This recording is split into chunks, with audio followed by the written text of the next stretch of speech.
So I think that's an option. The other thing that I'm just throwing out there. Are you going to say the T word?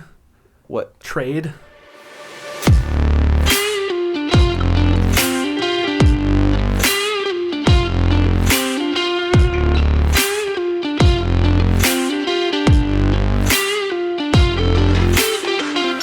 What's up, and welcome to the Crude Oil Podcast, a weekly uncensored Edmonton Oilers podcast with your hosts, Sean and Greg.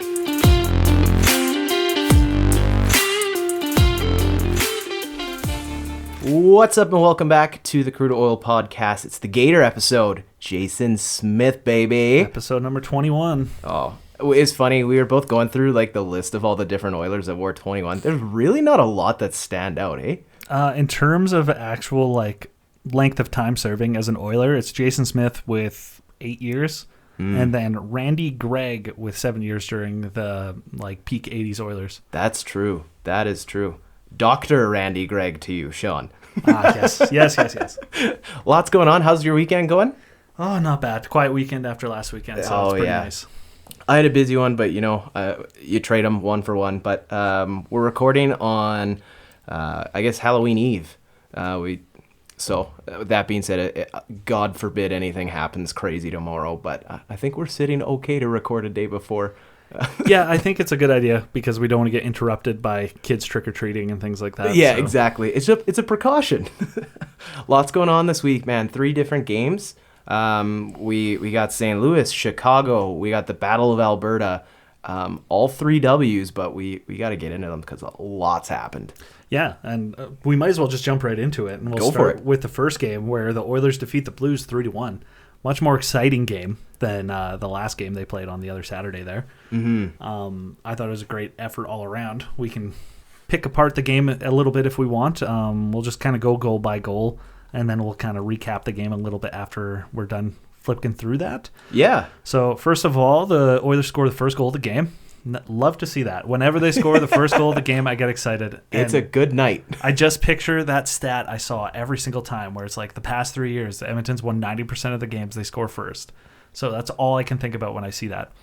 But I'll start with McDavid with a nice breakout pass to Puljujarvi, who then had a nice cross-ice area pass to Foegele, who drove the net, took it behind the net instead of shooting, and threw it to the middle, which I'll get into later on a different goal, but I don't really love when that usually happens. But luckily, it went all the way to the point to Nurse, who fired it far side and completely sniped it. Yeah. And apparently, Puljujarvi tipped it and got credit for the goal. I saw a different replay of that from the St. Louis side, and he did get a piece of it, but I'm interested to hear what your take is there. Well, I think he just kissed it really, and it just barely changed direction. Just enough. It might have been even just a change up for Binnington. The one thing that I was just looking at that combo of players, that's something you will never get when you're running your 12 forwards. So that was kind of interesting to see. Oh, the Puljujarvi Foegele with McDavid? Yeah. So that was an interesting. That's kind of the benefit of running 11 forwards, though, is that we get to play McDavid with everybody, essentially, or Draisaitl with everybody. It was nice to see Darnell Nurse with just a simple wrister on net, though. Yeah, well, to be fair, I don't want to be too hard on Nurse, but usually he misses the net on those. So I'm just happy that he hit the net in that position, because I feel like that happens quite a bit, and he just completely tries to pick the corner and misses completely. Yeah. Get it? Please, I'm dying to hear this. Why don't you like this screen throw? Which one? Well, did I say screen throw? When you throw it up into the slot. That's what you don't like, well, right? When you go behind the net and you throw it into the slot. So I'll get into it eventually, but I think it was in the Hawks game where they did the exact same thing, where Hyman drove behind the net instead of Foegele. He threw it out front, but there was literally nobody there. And then it just went the other way. Odd man rush. Anthony Siu got that breakaway and scores. So it's a high risk, high reward play. Gotcha. And that's why I don't necessarily love it. Mm-hmm. I love getting the puck to the net, but I'd rather see him go a little bit further past the net and throw it maybe more cross crease than throwing it back with the momentum going toward the point, because that creates more of an opportunity for a turnover with the defenseman coming in and pinching. Yeah. So personally, I just don't like when that happens. So yeah, Yeah. Seems like most of the time Edmonton's defense has been pinching a lot, and that has resulted in on-man rushes the other way. So we really need to figure that out, and those kind of plays can burn us really hard when we're doing that. Yeah, okay, I see where your point is there. That makes sense. I didn't see anything like the first period was kind of it was quiet. I mean, there's a few chances, but it was actually nice to see like not a huge event period like we will talk about when we get into the Chicago game, but everything kind of seemed relatively close between the first period. Jumping into the second, I mean, it was I feel like these two teams are going to match up really well together against each other. Yeah, I think there's a lot of they're very defensive, we're very offensive, so I think it's a good clash of two different systems versus like Chicago and Edmonton when they play, where it's just back and forth and back and forth. Just a track meet, yeah. Yeah. But honestly, the only thing I wanted to touch on with the second period was just the power play goal by Ryan O'Reilly. First off, you hate to have a goal scored on you in the last dying seconds of a period. Well, last minute, let alone the last 5 seconds. Yeah, exactly. Granted, he's on a power play, but does Ryan O'Reilly ever fucking miss? Like, the guy is just a weapon. To be fair, I watched that replay, and it goes off the point. It's a high, like 3 feet off the ice. Big rebound from Skinner. So it's high up, so it's like, okay, that's not so bad. O'Reilly bats it out of the air, not even into the net, but straight sideways. But Skinner's out because he was challenging the shot from the point. So it goes off Skinner's back and in. Okay. So it was still, though. I mean, Ryan O'Reilly is clutch as fuck. I'll give him that. That was, yeah. I thought, of course, like if there's going to be someone that bats it out of the middle of the air, it's going to be him. I don't blame anybody really on that play. Maybe the shot shouldn't have got through, but at the very least, that was impressive play by O'Reilly, so it's hard to blame anyone for it. That being said, another power play goal against in a game, but I digress. Jumping to the third period, just because there's lots of there's a lot of different play stuff I want to get into after we recap these 3 games. A lot of questions I want to pose to you and ideas just where we're at moving forward. So is there anything other than the Nuge goal like that stuck out beforehand to you? Because for the rest of this game, no, just up until like halfway through the third, because I felt it was pretty tight checking. The Oilers had their chances, but yeah, I think it was a very great game for the goalies. That's what I'll say. Yes. Like both Skinner and Bennington made huge saves for their team. Both kept their team in the game to keep it a very tight 1-goal game. Or sorry, not even a 1-goal game, as like a tie game for pretty much the entire time. The only thing that I was really worried about is that Darnell Nurse penalty early on in the third. It's just, Nurse has taken some rough penalties the past few games. And the thing that drives me nuts about them is that they're timely. Like, they're in crucial spots. Like, you can't be taking those. Especially with an A on your jersey. That's a tough look. But speaking of batting pucks out of the middle of the air, Ryan Nugent-Hopkins is on a fucking heater. Oh, he is playing better than I've seen him play in a very long time. And it's like the classic Nuge, sniper Nuge that we're seeing. He's found his shot again, which versus last season, where I don't think he could buy a goal for the first at least half of the year. It was almost embarrassing at one point. And like it makes our power play more effective when he can actually shoot the puck, so he feels like he's an actual threat. And I think he previously has struggled on McDavid's wing, but something has changed in the way that he's playing this season especially. Maybe it's the lack of pressure because we have more winger depth, so he doesn't feel as much pressure to be the guy, that he can kind of just relax and focus on his game and focus on getting good shots off and things like that, getting better positioning. So I don't know what it is about his game. So here's my thought. Just looking at the way that the lines shook up, I think I'm a big believer that when you're setting up lines, you have pairs that you don't like to break up. And I think Ryan Nugent-Hopkins and Zach Hyman are made for each other. I just think they're very complementary players. They can move up and down the lineup from basically line 1 to line 3, and then when your third person that you add in is Connor McDavid, it's not a bad third man on the line, hey? Yeah. But for the last, I don't know how many games, even back into the playoffs, it's been Hyman with McDavid. They're very complementary to each other. Yeah. And so I think just mixing the three together, I'm really happy with this combo. So is that more what Edmonton's doing right now, is they are pairing all the wingers together?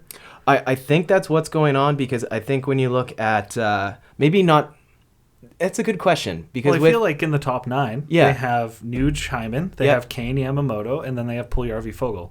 Well, and I think you have to do that as if you're gonna run the team under the guise of a 7 and 11 structure. To be fair, they didn't do that in the Calgary game. True, because Holloway came back, right, and I think he was back in the Hawks game too. But with all of the penalties, which we'll get into, he didn't really get into the game. But yeah, I think that seems to be what Woodcroft's strategy is, which I really like, because I'm so tired of like players playing all over the place that we always got with Tippett. So this is a nice, relaxing feeling, because we actually have wingers who can consistently play and we can roll lines. Yeah, I would agree with that. Other than that, it was tight checking. The St. Louis never lets up. Like, at no point in the game did I think it was locked down, even after that Nuge goal. So I was gritting my teeth for the last 5 minutes, but Hyman with the empty net goal. Hey, it was a great block by Nurse to stop that from getting to the net. Yeah. Because as much as shit that people like to give Nurse, he's still a great defenseman, and we have to give him props whenever we can. Mm-hmm. Like, literally, he had this great block. He pretty much had a goal in this game, and I'm still sitting here, like, half talking shit. But, like, he played great and played easily, 25 minutes that game? I didn't check the actual time on ice, but I'm assuming he probably did. It's a shoo-in. 24-10, so you're right, yeah. The only last thing I want to just mention with the St. Louis game is, if we look at last week, I'm pretty sure on the podcast that I said that Skinner's probably going to get the Chicago game. And I thought it was just a matchup thing. To be honest with you, he was absolutely lights out, and we'll get into some thoughts. Like, he was just gigantic. He's been making the saves that we haven't been getting for years, which are the timely clutch saves, and not giving up a bad goal. Mm-hmm. So, for example, like we mentioned, the goal he gave up in this game, it wasn't a bad goal. Like, yes, it was a big rebound, but it was like 3 feet off the ice, and O'Reilly, to a degree, just kind of got lucky. So I don't really blame that. Yeah, exactly. But I don't know. I digress. We move into the Chicago game. I honestly, I got through the day, and I fucking forgot that there was a game that night. Oh, really? Yeah. Like, wow. I had other stuff going on, and then I was like, oh shit, and life. But with that being said, it sounds like I missed a lot. Yeah, it was easily the longest second period of my life. Yeah. Just for reference, as we get into things, I did go back and rewatch the game. That was a tough period to watch, but oh man, I think during an entire period, I've never yelled at my TV more in my life. Yeah. Man. Might as well dive into this one. This was a Connor McDavid takeover night. Yeah, it ended up resulting in that. Unbelievable. We've seen a few of him, or a few of those type of games, but he started right off the bat with the one-timer to Hyman, like absolute crisp pass. Oh, it was a great pass and a great shot by Hyman. And it's funny because they had that exact same play probably like 2 minutes later with Hyman from the shot from the same point. Luckily for the Hawks, Stalock was able to get across. Mm-hmm. But that seems to maybe be a kind of set play between the two of them. Yeah. Hyman just goes into that shooting position and McDavid knows to find him there. Yeah. They're a good pair together. Okay, this next goal, I guess, is basically what you were chatting about in the game before. Yeah, Hyman drove the net, went behind the net instead without shooting, threw it out front to nobody, immediately turned it over to Domi, who had the great stretch pass to Anthony Siu, who beat Campbell. As Campbell tried to stretch across, he couldn't keep his pad flat and across the ice, so it went under that little divot right where your foot is and trickled in. So that was kind of unfortunate. I noticed that Nurse had jumped into the play, and Nuge was supposed to cover for him. Yeah.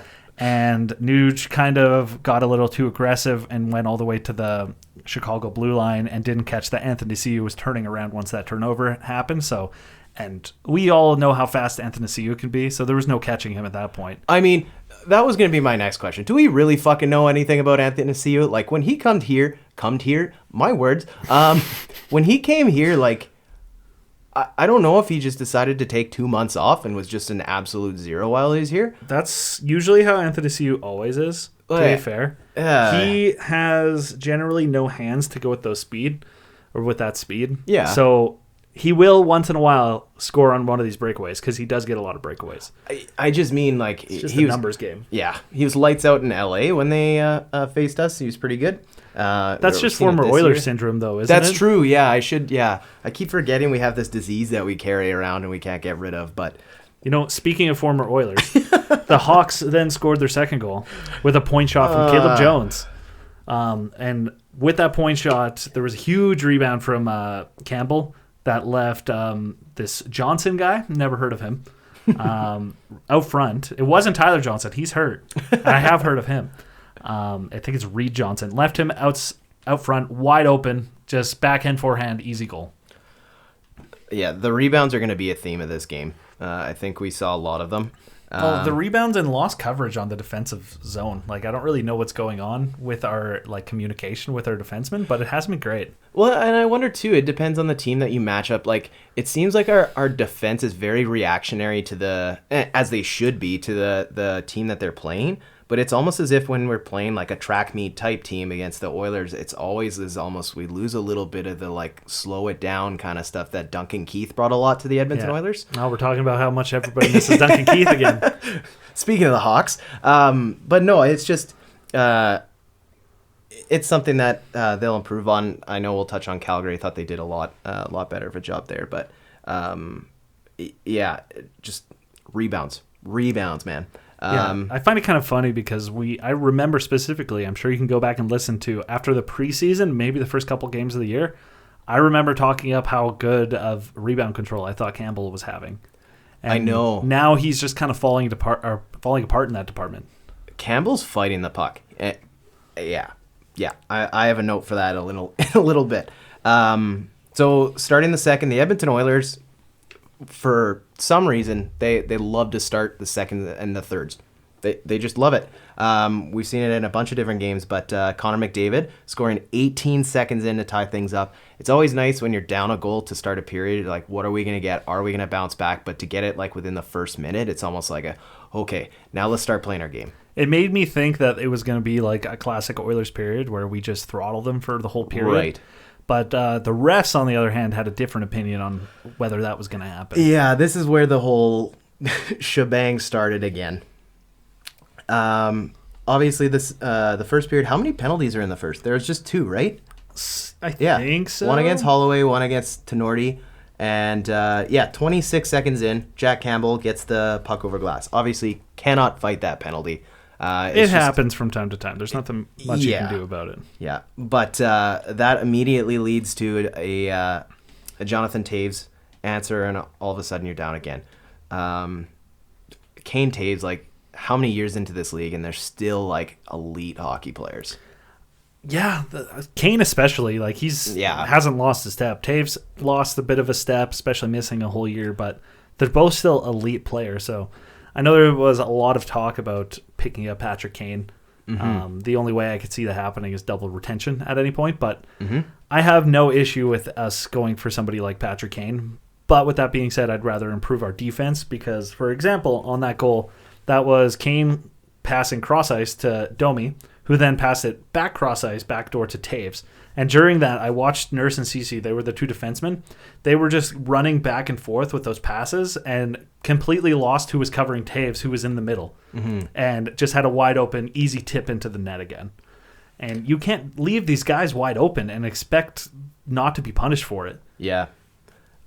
Speaking of Max Domi, I thought, I mean, he put up 3 points, but I thought he was like electrifying for them. I don't understand how a guy like that has been traded, I don't know how many times. I don't know if he's finally found his game. I don't know if there's something going on that's different. I don't know. I'm not going to speculate. But this is the one isolated game I guess I got to pay a lot of attention to him. But I thought he was fantastic for the Hawks. Yeah, he was pretty dangerous out there the whole time. I was concerned when he had the puck in good shooting positions. Yeah. So the penalties start right after the Toews goal, essentially, and they don't stop basically for, well, 10 minutes, essentially. At least, if not the rest of the goddamn game. Yeah. Okay, let's... there's Niemelainen called for interference.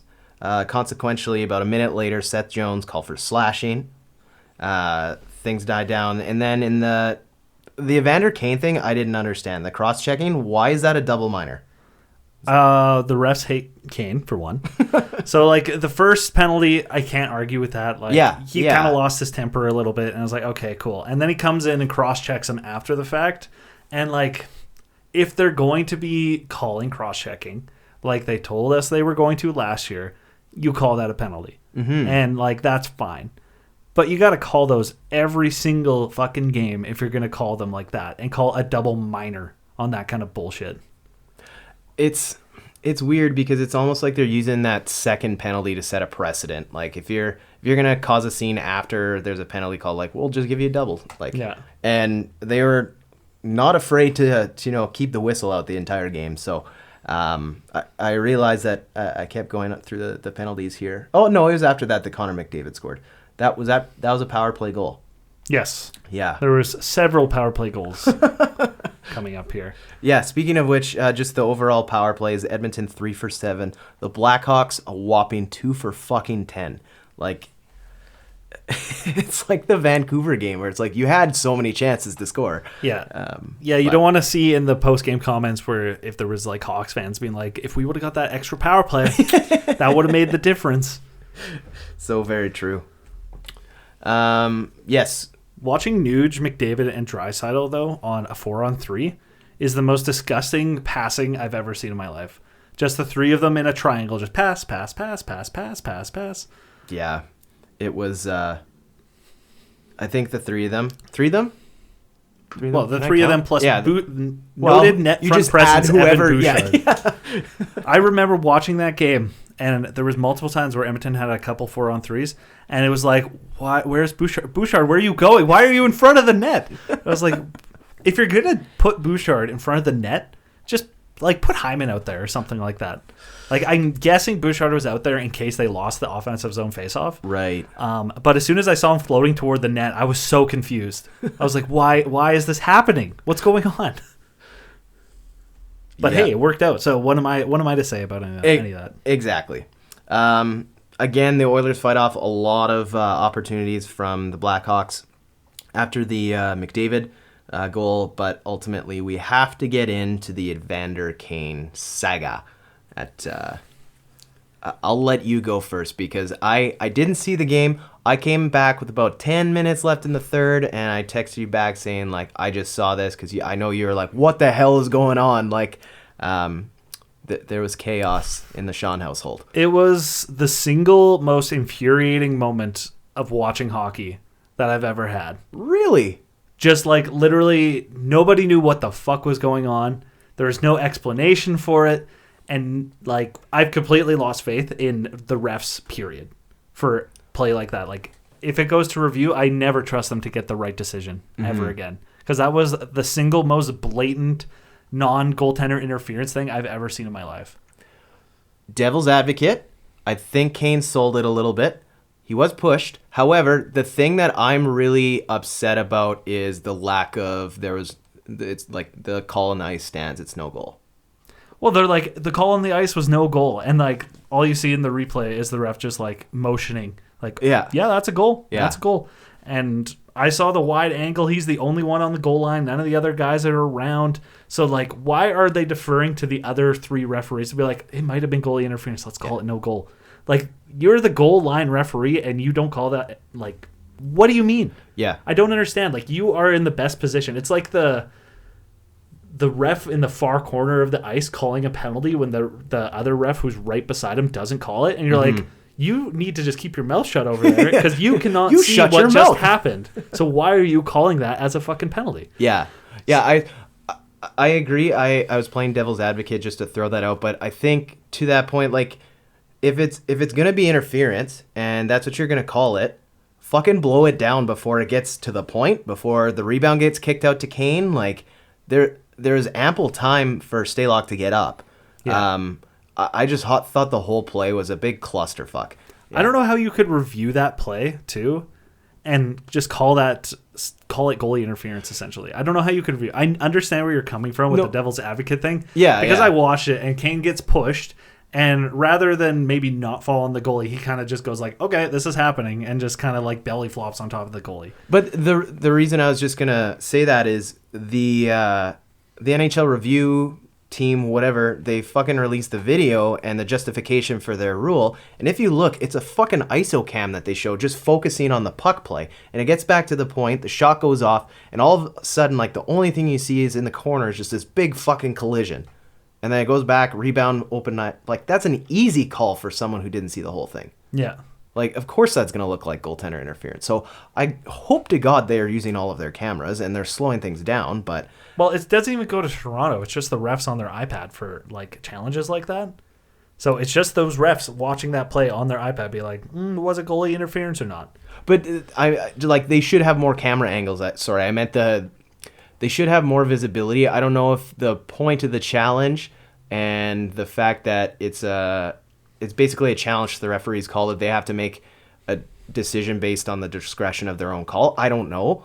But like, it's so stupid. Like, challenges in general, in my opinion, should always go. There should be somebody in Toronto, like a third party, reviewing it, because you're essentially asking somebody to check their own work. Yeah, exactly. It's like a complete fucking joke. They're like, I'm not going to watch this and call back the decision I made. Yeah. Because then it makes me look bad. So why the fuck would I do that? Of course. So I have no clue what they're thinking with that. And it goes into also that the refs need to be held accountable and need to be available for questioning, essentially, for why the fuck this game even happened the way that it did. Right. So, like, I'd love to see, because I think it's the NFL, for example, the refs have media availability afterwards. So I would love to see a ref in front of the camera after this game and be like, so why did you decide to call literally every penalty ever in existence? Yeah. Which leads into, after this, they do call it a no goal, call in the ice stands. We get a penalty. Right. And then mid-play, they decide to give Evander Kane a fucking unsportsmanlike conduct penalty. Yeah. From what I've heard from a couple of sources online is that the entire Oilers bench was talking shit to the refs and calling them like fucking terrible. And that's why they gave Edmonton a penalty, specifically Kane, whatever. Easy That's why they gave them a 2-minute penalty rather than giving Kane a 10-minute misconduct, is because they wanted to punish the whole team, not just Kane. Right. So I get why they're doing that, but at the same time, you're a fucking professional referee. Like, suck it up a little bit, and like, why the fuck are you giving them a bench minor for that shit? But when there's no accountability, you can do whatever the fuck you want, like you said. Oh, exactly. Yeah. Yeah, the ref is just sitting there and be like, I am going to decide the outcome of this game. Okay, yeah. The thing I kept saying to people, I was like, who's the most noticeable player on the ice tonight? And it was like the referees. Easily. But at the end of the day, I guess there's definitely games where you have to gripe, and there's some legitimacy to all of that, which I would agree with you and side with you on this one. The Oilers have to respond. Unfortunately, it was that goal that or that power play that Max Domi gave the Hawks the lead again. Well, speaking of like penalties you want to kill off and you need to kill off for your team, like, you guys need to kill that one off. They were so in their head, and I just wanted this goddamn period to end so badly because I was losing my mind. I couldn't imagine how the players felt. Yeah. Well, that being said... Oh, I saw the best GIF, by the way, of my life. What's that? Was the Dylan Holloway what the fuck thing. Kane goes to the bench, and it's just Holloway in the background looks at the replay. He's like, what the fuck? It's the most audible, like, you could read his lips moment I've ever seen. Oh, that's great. That's great. Thank God for the internet nowadays. The Oilers get a power play late in the period. Nothing really working on it, so you get a clean sheet to start off the period. And honest to God, I cannot stand power plays that start at the or are ongoing at the start of a next frame. Like, you're coming on, it's a fresh sheet of ice. You've been sitting for 17 minutes. Like, I always get super nervous, but Nuge cashes in 24 seconds in, and we've got a square game. I mean, that was possibly the most I've ever seen Draisaitl move his feet on a power play before. Yeah. You notice how he usually would get that puck and just sit there and go forehand, backhand a few times looking for a good pass? But instead, he drove the net and went behind the net onto his patented backhand pass and made it a great pass to Nuge, backdoor. Yeah. And Nuge continuing his success story with shooting the puck. Yes. It was that feed was everything on that play. And then, so this is basically when I tuned in to see everything. I was like debating. I was like, do I watch the game or do I just like go to bed? So I flipped on the TV, and literally I'm just kind of half-ass paying attention because I know I've got it recorded. I'm gonna watch it later, and I see the pass to Connor McDavid and the little whoop-de-doo around McCabe, and that goal like fucking fired me up. That was insane. You go from like, should I watch this game to watching that goal? You're like, oh, I'm finishing this game. Yeah, it's like, what was I thinking? Just an unreal move. Like, you got to wonder too, with him coming in, I know Connor McDavid's a very cerebral player, but did he have enough time to realize that I know who I'm shooting against with Alex Stalock? Do I know how I can beat him? Just like inside out and just like beat some 5-hole so quickly. That puck was in and out of the net before his knees hit the ice. McDavid just had a moment where he slowed down time there. I counted the moves. Like once it hit his stick, he went forehand and there's like backhand, forehand, around McKay, backhand, forehand, boom. Like it's in. 8 moves in less than a second. It was insane. I was like, how the fuck did you do that? It's moments like that where it's like you kind of forget what you're watching. You're like, wow. It's just like, it blows your mind. Yeah. We are possibly, next to the people who probably got to watch Prime Gretzky, like the luckiest people ever to be able to watch McDavid through his entire prime. But it's not even, because it's not like you're, like all of the memes, the slowdowns, the frickin', just very, very lucky. I would agree with you there. It's just so clutch too. Yeah. And then things kind of slow as the game slows to an end here. I guess the game really never slowed down at all. It felt like it was at like a hectic pace the entire game. So here's the most important thing about this game. No team had more than a 1-goal lead at any point. Yeah. There was never a 2-goal lead. Yeah. It felt like a tug of war, back and forth the entire game. It was the most roller coaster game that I've watched in a while. So I have 2 thoughts on this Patrick Kane goal. I know that we've been talking about this game for a long time here. So quickly, that rebound that just kind of got kicked out. Yeah, I know you mentioned that Campbell's fighting rebounds, but it got cleared. There's 3 Oilers sitting in the slot, most notably Tyson Barrie. Just get a stick on it out of the way. I mean, that's the perfect world, is that they get the stick on it. Just to be fair, was Barrie the one who was between Campbell and Kane? Yeah. Like, he had turned to where the puck was going toward Campbell, and then he had to keep turning. So I don't think he fully knew where the puck was by the time Kane was shooting it for him to be able to react in time. But I do agree that it's kind of embarrassing when you see the puck land between 3 of the Oilers players and Kane manages to get that shot off. Yeah, but I don't know. And that kind of adds to the whole goal in the first place, because it starts with McCabe essentially getting it on the left side and being able to walk in from the top of the circle to the bottom of the circle to take a shot. Mm-hmm. Because 4 Oilers players were on the other side of the ice with 2 of the Chicago players. You're like, why is everybody over there? Who got lost in the coverage and decided to go over there and somebody decided not to cover? I was very confused with what had happened. I think it was just a clusterfuck of a play to begin with. But it was kind of embarrassing defensive coverage. Yeah. And I don't want to blame the defense really on that one, because the forward, one of those forwards needs to be up high covering. Oh, yeah. He should not be able to walk in like that. Mm-hmm. Just the second thing I was going to mention is I heard the Chicago call, and I don't know who does their color. I don't know if he forgot to hit his mute button, but just the loud woo! It's just so funny. Yeah. Like, I don't talk about not being a homer for your own team. A real Jack Edwards moment. And then finally, just so we can put this game to rest, Leon Draisaitl clutch on his 27th birthday. How you fucking doing? That's the dream that I always want from Edmonton, is to score those last minute goals and be like, fuck the loser point, fuck overtime. We're winning this game now. Yeah. 37 seconds left. Beautiful. It was a great end to the Chicago game. Only other takeaway from that game is I love the clip with Spectre being like, "It is your birthday," and the classic response, "I know." Yeah. Just like Spectre's like, "Did you know it's your birthday?" It's like, "Oh, I didn't." Yeah. What kind of response? Yeah. Okay, let's jump into Calgary. Sorry, before we jump into that, I just wanted to mention there were 20 minor penalties in that game. Just to cap it all off. That's how many fucking penalties there were called. There's got to be getting close to a record, hey? And with that being said, this is one point that I wanted to leave this game off with, is all of the Oilers fans, including us, who complain about missed penalties and everything like that. This is what happens when they call every single penalty that happens in the game, including a couple bad ones. But this is what happens when they call everything and they don't miss things or let things go. So keep that in mind next time you're like, the refs fucked us because they didn't call enough penalties. It's like, are you sure you want them to do that? Yeah, this is the NHL that you're asking for. Because we're a little blind sometimes and we miss the penalties that we take in favor of watching the other team take penalties against us that get missed.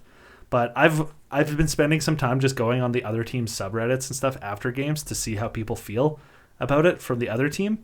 And most of the time they're like, blatant penalty miss, what the fuck, this is bullshit, and all that. I'm like, if you guys want to call everything, this is what happens. Yeah. Heading in, Battle of Alberta, round number 2. Obviously, Calgary with the first game.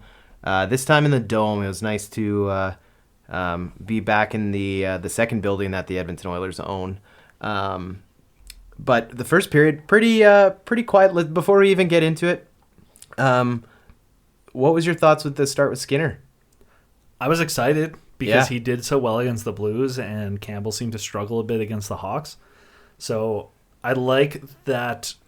I think it all comes down to Woodcroft having familiarity with Skinner from Bakersfield, and him having the confidence in Skinner is amazing to watch. Because once again, I'm going to bring up Tippett. He never really seemed to have a lot of confidence in his rookie players, but that's definitely not Woodcroft.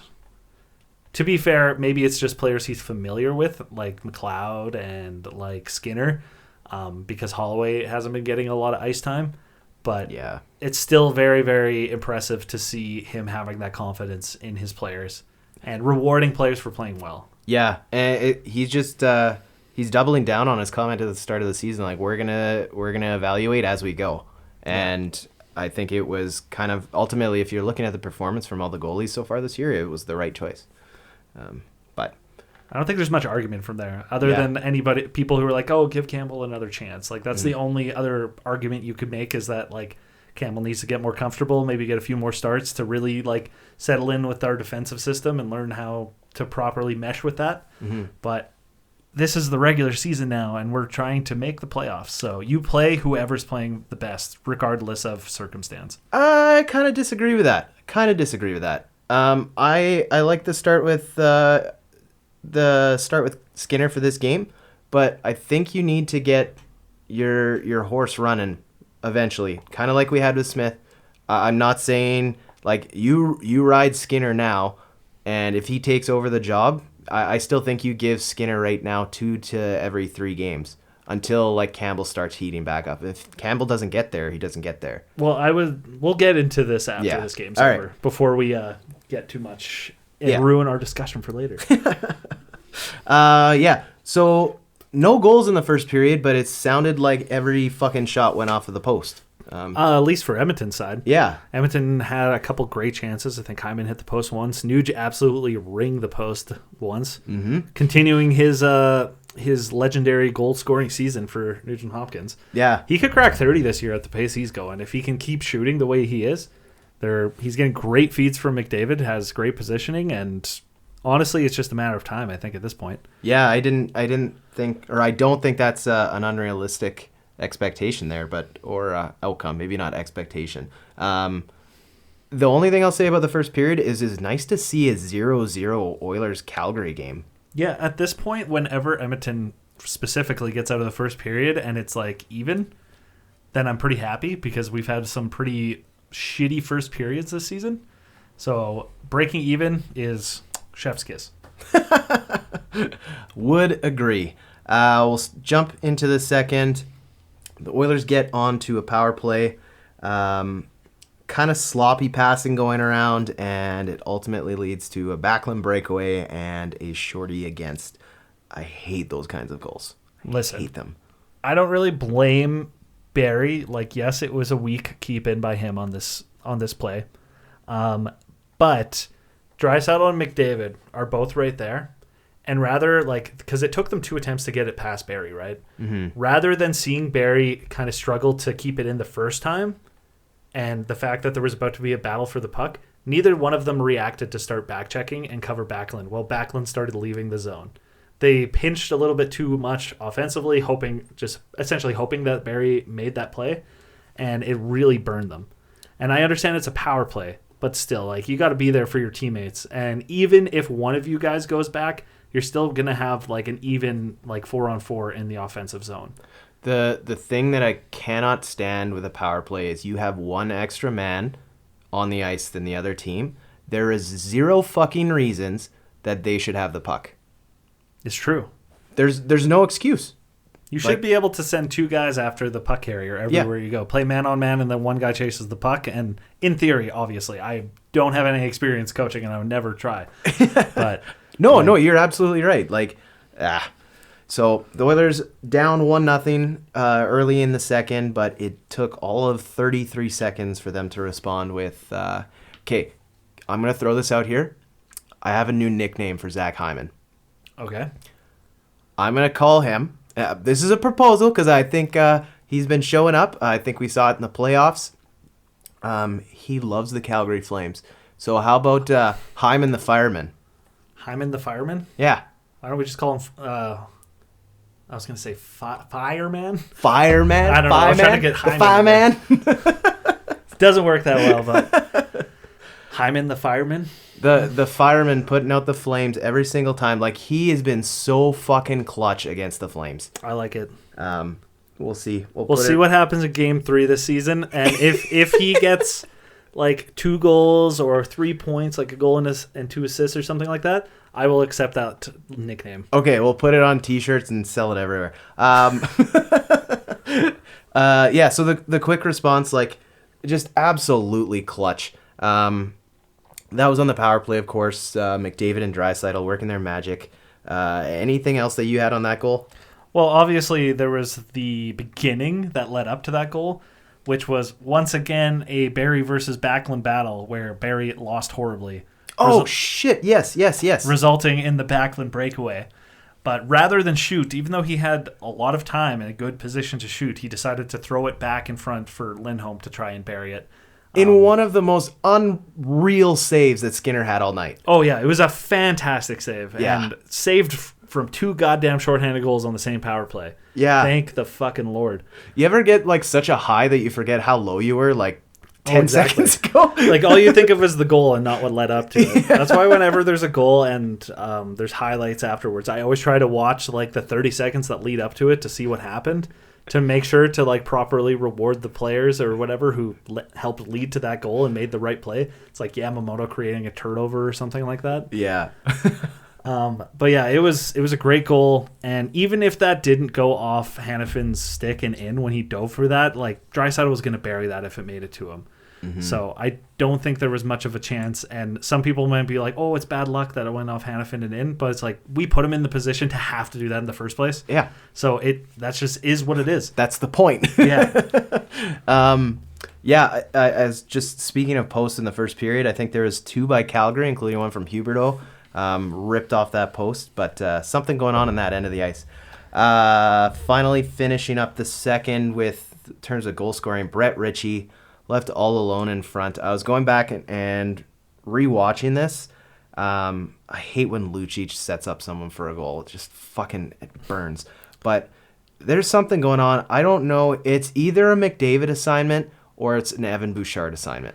Oh, and I have that noted here in my notes, is that somehow the 2 of them got lost because Lucic was down there, and I don't know how he, like, has Kulak tying him up and somehow gets Bouchard on the left side of the net and McDavid on the right side sneaking in there to try and, like, do that. I don't know how they got miscommunicated that they left Richie wide open out front. Well, so what I saw from the back angle is that I was watching first off the two wingers to see if anybody creeped in. Nobody did. But what they did is they swapped wingers in their own zone, and the Oilers didn't adjust. Okay. And so McDavid, when they swapped wingers, McDavid's assignment went down into the corner, and that's why he was covering the front of the net. But at the meantime, you have Bouchard on the other side of the net covering absolutely no one. Yeah, I don't really know what he was doing over there, to be honest. Because I don't think Lucic is much of a threat to be a wraparound expert who's going to come around that side. So you might as well just take away the guy up front. But sometimes that shit happens. No chance for Skinner on it. But it's like I said in the Chicago game. Like, you can't leave a guy wide open out front and expect not to get burned. Yeah, absolutely. Okay, jumping to the third period. Calgary actually controlled a lot of the start of this third period. From what I saw, I was getting the feelings. I was like, this is going to be a grinded out kind of game. I don't know if the Oilers had it, but it was almost 5 minutes into the period where I start to feel them picking things up and starting to play a little bit more desperate. And it led to maybe one of the most unrealistic turnarounds that like the way the Oilers are playing, they didn't deserve the goal that they got. To be honest, they didn't necessarily deserve to win based off of the play, the possession, the shots, but to be fair, to be a great team, you sometimes have to be able to pull out wins in games that you're not supposed to have won. Yeah. Whether that's your goalie stealing the game or getting some timely goals and picking apart their goalie who might be a little, I don't know, have somebody in their head. Yeah. I think Markstrom should never start another game against the Oilers ever again. Yeah, I don't understand why he's getting out of the he's going out behind the back of the net to go knock down a puck that's getting rung around. I don't know why he needs to do that. It's shades of Mike Smith, right? Yeah. That's what I was reading from Calgary fans is the spirit of Mike Smith has never left our net.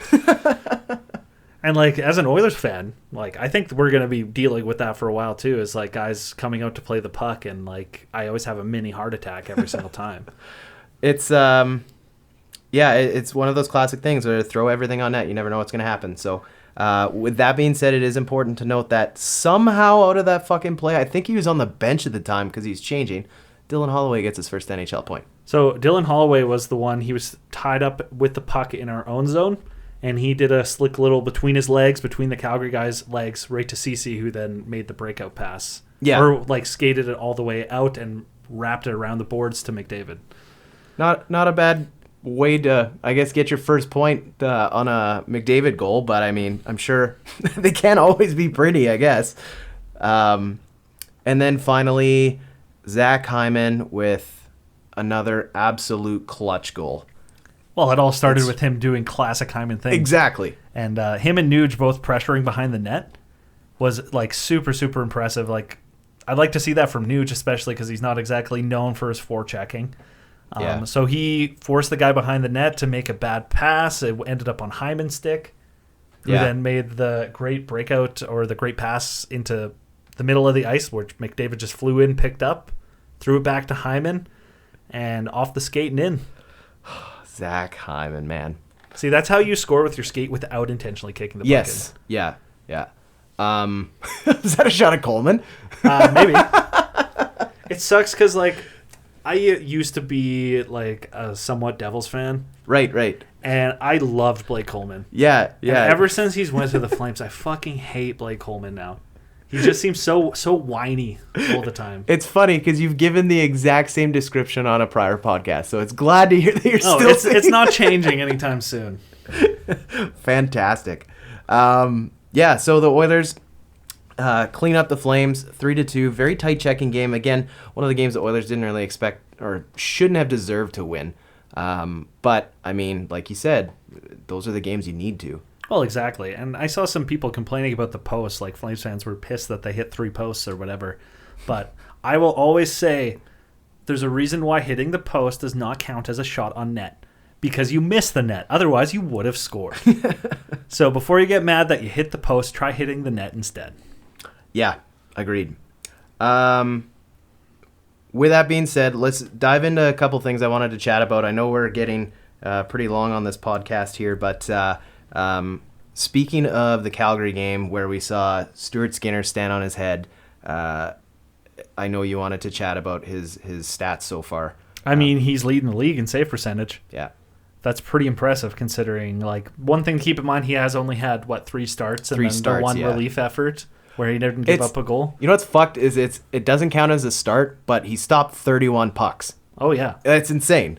But, yeah, I think he's been absolutely outstanding. He's by far and away the Oilers' best goaltender right now. My thoughts. Oh, yeah. He's playing very steady. He's playing controlled. He has great positioning. And this is why we wanted to get into discussing what should happen going forward. And, like, by no means do I think Skinner stole the starting job or anything like that. Mm-hmm.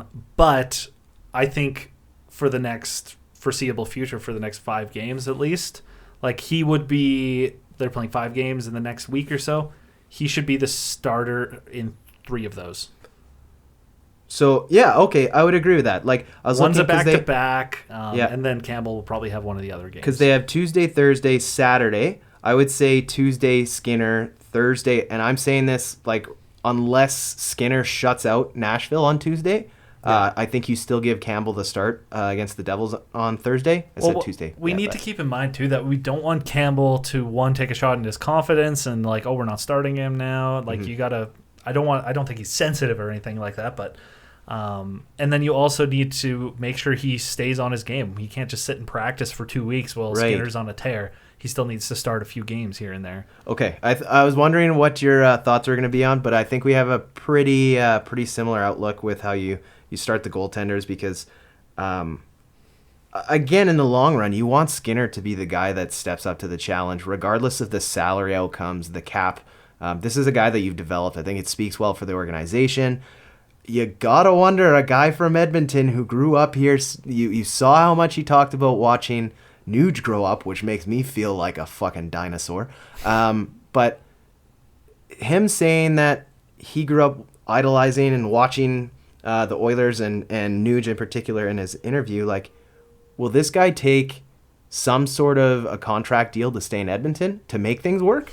Well, we'll see. It's way too early. The cap might be going up like $4 million next year, and I think regardless of how well he does, unless he wins the fucking Vezina this year, he probably will take a bridge deal going into next year, so he can get more games and prove that he might be a legitimate player. Yeah. But like easily based off of his performance, I would say that like it feels more like a 1A 1B tandem than it has previously. But or going into really the good 1A 1B. Oh, yes, I agree. Yeah. And I think it speaks volumes for the organization, and maybe Dustin Schwartz has figured it out. It's very possible. Yeah, agreed. Okay, that we covered the goaltending stuff there. The only other thing is I know you have a bunch of notes with respect to stuff that happened after the 3-game road trip, but is there anything in particular you wanted to touch on? Well, the number one thing I want to talk about is Nuge. Okay. And like we've mentioned several times, he's on an absolute tear right now. He's scoring like crazy, getting a lot of shots. He's on par with McDavid and Draisaitl and Kane and stuff. I think they're all within like 5 shots of each other. And most importantly, he's way hotter than he was last year. Mm-hmm. So he has 5 goals this season, and he scored his 5th one in the Chicago game, so in 8 games. Last year, it took him 35 games to score 5 goals. Yeah. It wasn't until February 2nd did he score. And this time we're not even out of October and he already has 5 goals.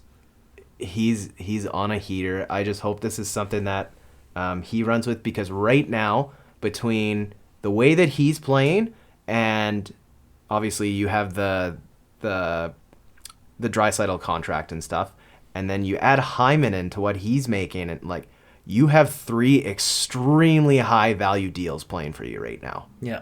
Like I know we've like shit all over the terrible contracts that the Oilers have had for years and stuff, but you have to acknowledge what we've got right now. Right now in particular. I know things can change in a week. People look at, like, maybe not the Nuge contract because he's like hometown hero kind of guy, but they look at the Hyman contract and they're like, oh, it's going to be bad like in 5 years. But like, to be fair, like we'll cross that bridge when we get there. Right. Like we need to be winning in the next 3 to 4 years, because we have some other contracts that we want to extend that we need to focus on making sure we're competitive now. And if that means signing a guy to an 8-year deal so he takes a $5 million AAV, then you take that all day.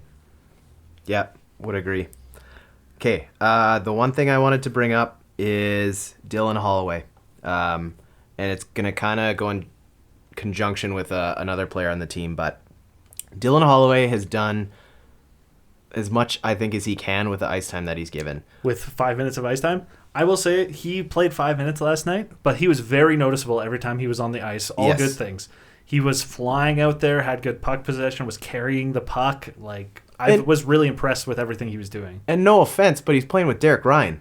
Yeah, well, Derek Ryan and Devin Shore, and he's he's doing a lot with nothing, really. Right. Like we said, he got his first career assist last night, and it was on a line change, mind you, but it was still a good breakout assist, and you need those too. He's averaging close to 7 minutes a game. Obviously, last night was the lowest that he's played his entire, well, I was going to say his career, but the entire season, which is his career. I was kind of surprised how few minutes he got, considering there wasn't a lot of power plays last night. And I didn't understand what he did to deserve that little amount of minutes. Yeah, I understood in the Chicago game because he got lost in the shuffle. Yep. Because guys like Shore and Ryan were probably tired from penalty killing, so their line didn't play very much. And then he just kind of got lost in the shuffle. So, with that being said, and I take a deep breath because I have to wonder with Kyler Yamamoto. Kyler has had a tough couple games. He's fighting the puck clearly. I don't think this is the player. Obviously, he's fighting something. He's gonna get to it eventually. But he's averaging between 16 to 19 minutes a night.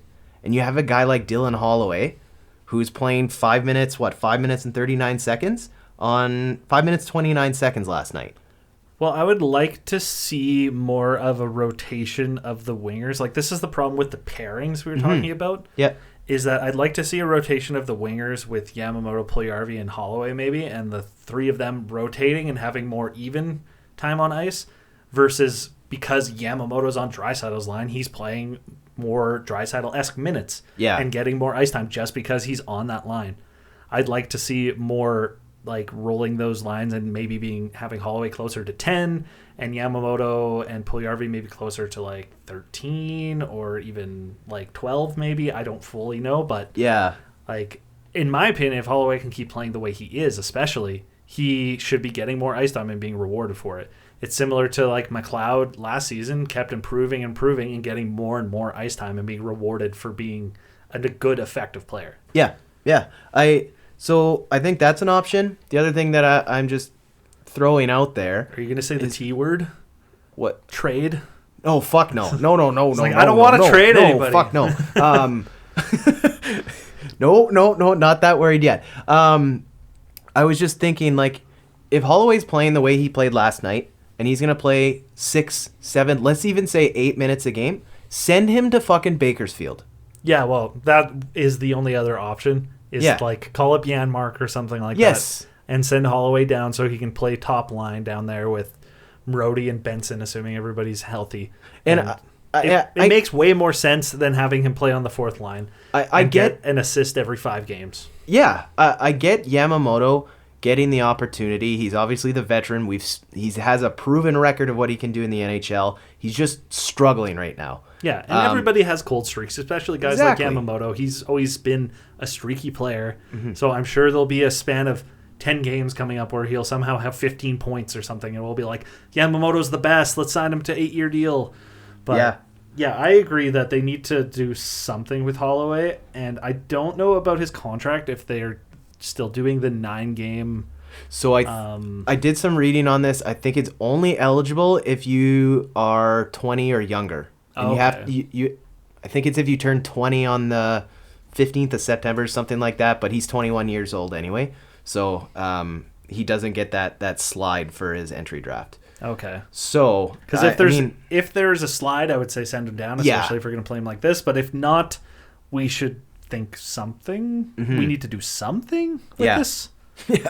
I don't agree with playing him 5 minutes. I was super surprised to see his time on ice being 5 minutes, considering how noticeable he was in that game. Yeah. I saw that and I was like, I would have guessed he played at least 10 minutes. But yeah, I don't know what Woodcroft's doing there. And this is what I was getting at by him like trusting his young players and his rookies. And I was mentioning how maybe it's more the guys he's familiar with McLeod and Skinner. And maybe he's not going to be as willing to give Holloway the time of day. Mm-hmm. Because Holloway, to be fair, in those first couple games, really looked out of sorts, made a couple really bad plays, was looking weak on the puck, and then obviously he got injured with that big hit. That's true. So I guess with a really good game in Calgary, does this change moving forward? Well, that's the thing. I'd like to see next game minimum his like ice time increase. Hopefully up to like that 8 to 10 mark at him. Like that's what I would hope, and to be honest, that's what I expect. Woody, give me 10 minutes, please, for Tuesday. Yeah, the other thing I just wanted to quickly mention. So I guess to recap, the Oilers want to boost the tires for Yams and Campbell. Just get those guys confidence. Just get them continually playing well. Well, Yamamoto, to be fair, same with Puljujarvi for that matter. They've both been extremely effective with the puck not on their sticks. That was going to be my last point, is I wanted to talk about Puljujarvi. Yeah, like both of them have been very good without the puck. Mm-hmm. But Puljujarvi especially, as soon as that puck seems to hit his stick, he just panics or something and like thinks he doesn't have as much time, can't seem to take passes properly, can't get good shots off. Like, I don't really know what's going on in his head, but as soon as he doesn't have the puck, it's like all the pressure's off his shoulders, and he's in there forechecking, he's in there lifting sticks, creating turnovers, like doing everything you need to. And I think that's why his advanced stats are so good. Yeah. But he needs to somehow figure something out to do with having the puck on his stick. Okay, I don't know if I talked about this, but the first thing I was just going to chat about Puljujarvi is I thought he played extremely physical in the Calgary game. Yeah, he had one hit especially that was really good. And it was like, that's what you need to see out of him. The shove back on Lucic at the bench, like I'm not saying he's bowling guys over, but he's playing physical for Puljujarvi. Yeah. The second thing I'm going to throw out there, and I hope I haven't talked about this yet, I think Puljujarvi's stick is too long. Well, I remember specifically, might have even been like 2 or 3 years ago, that Gregor would not stop talking about it. Okay. Where he was like, his stick is too long. Yeah. And he needs to cut it down because he has no stick handling because his stick is too long. And I still think it's the case. I think he shortened it actually from when he first came over. But clearly there's still something out there because there's got to be a reason why he has no control over the puck. So I went in and I watched a couple of those like flimsy shots that he's had, or when he whiffs on it. When the puck's on the toe of his stick and he rolls it back to his heel, because the puck moves so much inside and the stick is so long, his hands aren't moving, so his stick is fixed to his body. It slides right off and he's shooting at nothing. Yeah. So just cut an inch off. Give it a shot in practice. Like tweak with it a little bit. Yeah, I don't know how or what it's going to take to get that through to him for him to make that change. I would hope the like equipment staff would be like, you should try this, please. For the love of God, please. Yeah, I don't know. I'm obviously not an NHL coach, but that was just something I was curious about. But yeah, just quickly wrapping up. Not a lot has gone on in terms of the NHL in terms of trades this year, but our there's a lot of loud cars tonight. Have you noticed that? Yeah, welcome to Alberta. I hope everyone can hear that. I mean, if you're riding a motorbike in basically November, not a bad. Anyways, Ethan Bear. Yeah, so Ethan Bear was traded to the Canucks for essentially a box of scraps. But it's nice to see him go somewhere where he might actually get a chance to play. Yeah. Because he was getting pretty buried in Carolina, which was really unfortunate. Now that they have Burns too, like they had Burns, Pesci on the right side, and then I believe there is like this rookie or this like HL kind of veteran who cracked Carolina's lineup on the right side, who has just been like working his ass off and just outplaying Bear essentially. Yeah, and if there's one thing the Canucks need, it's right-handed defensemen. I was just gonna say that. They need to get Luke Shen off that fucking top pairing ASAP. Yes. Just some other news that you had here. So I wasn't as pissed off. I think I'm just so like numb to this, but the live board ads are finally getting to you. They've gotten to me long ago. But like I noticed even in this last game, like Skinner would go behind the net to play the puck, and the board would just be glitching with his like jersey. the white on white, yeah. And then one of the most infuriating things is the animated ads when like there was literally the one ad where the puck starts in the corner and rolls all the way across. And like it's so distracting, it makes your eyes like drag away from the play and watching the game because you're like, oh, the ads. And I'm guessing that's the point because the ads want to draw your attention, so you think about them. But this is just like, I know I'm going to harp on it again. It's like all the ads on 1260 and stuff. It's like it's so invasive and annoying that it's the same shit always happening that it's making me not like those products even more because they're associated with like just monotonous, repetitive bullshit. Yeah. And this is just ruining the game for me. And I was even reading some people's comments where they're like, this is getting to the point where I can't watch the games. They're like, I'm listening to it on radio now because it's so like jarring to watch. Yeah. Yeah. I don't know if you've noticed too with Edmonton, like Edmonton has always had an extremely bright arena. And for some reason the boards, not until you realize it, but the boards have always kind of dimmed it a little bit. But now with these like fluorescent white ads that are coming, like I don't know if you've ever been down Highway 2 and there's that gigantic billboard outside of Blackjack's. No free ads, but anytime they show like an ad at like 11 o'clock at night when you're driving down the highway, it blinds you. Oh yeah. It's what it's like looking at the Oilers games when they play at home. It's just like, it's so bright. Yeah, they gotta figure out what to do with that. Like the number one thing, or I guess there's two things that I think would be the most important. One, get rid of the animated ads because that's way too distracting. Right. And number two, the boards should not change during live play. They should only change between whistles. And then they could be that way until there's another whistle, and then you can change the ads to the next ones. And if company don't have a problem with it, just bill them for the fucking ice time that they get. Well, exactly. And then they can complain, Coach, I want more ice time. It's like, trade me. Too funny.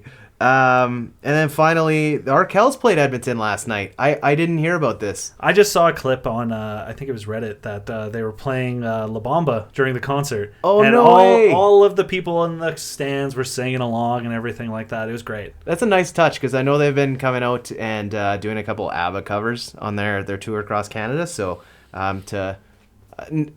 I was going to say pander to Edmonton. I don't think that was it. I think it was more so to be like, hey, guys, I know what this cool thing's going on in your city. Yeah, Let's I think the together. Arkells, I don't know for sure, but I'm fairly certain that they're they really like hockey. And specifically, I think some of them they like the city of Edmonton and maybe even just like the Oilers in general. But it's always nice to see an act coming to town and catering their performance to the city because they like the city versus like comedians who come here and just shit talk Edmonton, for example. Tom Segura. Yeah. Well, like there's a lot of comedians that come here and they're like, this fucking city. Yeah, that might have been. So I'm guessing you didn't go to the show, but you just saw it. Yeah, I just saw a clip. I didn't go to the show. Yeah, that's one thing I was disappointed at. I really want to see the Arkells in concert, but another day and maybe another $1. Well, another $1. I'm sure the ticket prices were fucking crazy. You've got to save up from Blink. Like, I don't think I'm going to that concert because I can't afford to mortgage my fucking house to buy a ticket to a Blink concert. Oh, it's so stupid how expensive those things are getting. But yeah, well, it's just a matter of time, and I'm pretty sure it already has that. It leaks into sports more and everything like that. Somebody's got to release and get in that market and get rid of gouging and get rid of scalping. Okay, so just to wrap things up on a hockey related note, I did see the results from the game against Pittsburgh in terms of tickets and sellouts and stuff. There was over 1,000 tickets available to that game against Pittsburgh. That is a huge what the fuck NHL. All like $200 tickets, I'm sure, for nosebleeds. You're seeing two of the best players on the planet play against each other, and you can't sell that game out? Well, you think they'd be making enough money off their fucking concession or something like that they don't need to gouge you on ticket prices, too. Yeah. I've talked about this in the past, and my opinion of stuff is that, businesses, which I'm sure the Oilers, all they see is, we need to have exponential growth. If we're not making more profit margin than we were last year, then we're falling behind. So prices get more expensive, but the quality of everything stays the same. So, like, if I'm going to go buy popcorn for $20 at the arena, that better be either the biggest or the best goddamn popcorn I've ever had in my life. That better have, like, truffle in it. It better have, like, those gold flakes inside my popcorn. Like, but no, it's just the same old dirt popcorn that you get everywhere. Yeah.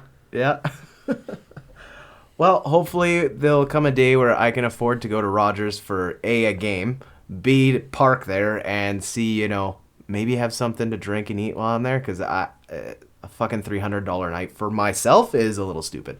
Yeah, it's a little ridiculous. But what's not stupid, the Oilers got a bunch of games coming up this week, as we had mentioned before. Tuesday against Nashville, Thursday against the Devils, Saturday Dallas, Monday night we might be recording during the Washington game. We'll see what happens. I don't know how well that went. Maybe we'll record on Sunday again so we don't record during a hockey game again. Did not go so well. Not the best.